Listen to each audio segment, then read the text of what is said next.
नमस्कार। आज हम कक्षा 10th से क्षितिज भाग 2 से गद्य खंड से नेताजी का चश्मा पाठ पढ़ेंगे, जिसके लेखक है स्वयं प्रकाश।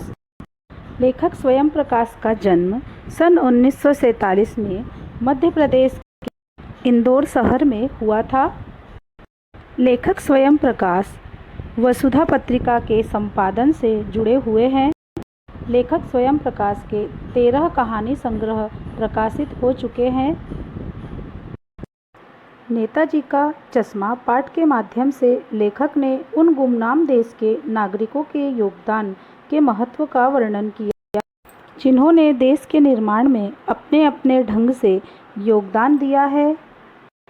इसी प्रकार कैप्टन चश्मे वाले की देशभक्ति भी उसके कस्बे तक ही सीमित थी। कहानी में एक हवलदार साहब मतलब हवलदार साहब कंपनी के काम से एक कस्बे से 15 दिन बाद गुजरा करते थे। यह कस्बा सामान्य कस्बों जैसा था, जिसमें कुछ पक्के और कुछ कच्चे घर थे। लड़के लड़कियों के लिए एक स्कूल बना हुआ था। एक नगर पालिका थी। नगर पालिका समय समय पर कस्बे के विकास के लिए कार्य करती थी। एक बार नगर पालिका ने कस्बे के चौराहे पर सुभाष चंद्र बोस की मूर्ति लगवाने का सोचा। नगर पालिका ने मूर्ति बनवाने का कार्य कस्बे के ड्राइंग मास्टर नगर पालिका ने इस प्रकार से मूर्ति बनाने का काम कस्बे के ही ड्राइंग टीचर मोतीलाल को दे दिया। मोतीलाल ने 1 महीने में ही नेताजी की छाती तक की मूर्ति तैयार कर दी और वह मूर्ति नगर पालिका ने चौराहे पर लगवा दी। नेताजी सुभाष चंद्र बोस की मूर्ति को देखकर लोगों में देश के लिए कुछ कर गुजरने का उत्साह पैदा होता। मूर्ति देखने वाले लोगों को मूर्ति में एक कमी हमेशा दिखाई देती। मूर्ति पर लगा हुआ चश्मा पत्थर का नहीं था, वह असली चश्मा था। शायद मूर्ति बनाने वाला चश्मा बनाना भूल गया या फिर वह बना नहीं पाया। हवलदार साहब जब भी उस कस्बे से गुजरते तो उन्हें लोगों का यह प्रयास बहुत अच्छा लगा, किंतु हवलदार साहब को हर बार गुजरते समय उस मूर्ति पर अलग अलग चश्मे दिखाई देते।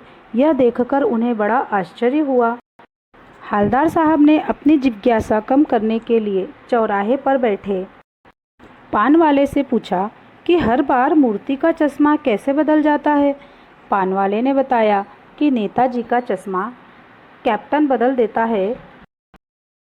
जब किसी ग्राहक को नेताजी की मूर्ति पर लगा चश्मा चाहिए तो कैप्टन मूर्ति से चश्मा उतारकर ग्राहक को दे देता है और मूर्ति पर नया चश्मा लगा देता है। कैप्टन को नेताजी के चश्मे के बिना मूर्ति बुरी लगती थी। उसे चश्मे के बिना नेताजी का व्यक्तित्व अधूरा प्रतीत होता था, इसलिए वह अपने पास से एक चश्मा नेताजी की मूर्ति पर लगा देता था। पान वाले ने हवलदार साहब को बताया कि बिना चश्मे की मूर्ति कैप्टन को अच्छी नहीं लगती थी और मूर्ति बनाने वाला चश्मा बनाना भूल गया था। हवलदार साहब कैप्टन चश्मे वाले से बहुत प्रभावित हुए थे, जिसने अपनी देशभक्ति से मूर्ति के अधूरेपन को पूरा किया था। उन्होंने पान वाले से कैप्टन के विषय में पूछा कि क्या वह नेताजी की फौज का कोई सिपाही था। इस पर पान वाला मुस्कुरा पड़ा और बोला कि वह एक लंगड़ा है, वह फौज में कैसे जा सकता है। पान वाला हवलदार साहब को कैप्टन दिखाता है। कैप्टन एक पतला सा बूढ़ा था। उसके पास एक संदूकची थी और एक बांस था जिस पर तरह तरह के चश्मे थे। वह एक फेरी लगाने वाला था। हवलदार साहब कैप्टन के विषय में बहुत कुछ जानना चाहते थे, परंतु पान वाला और कुछ बताने को तैयार नहीं था।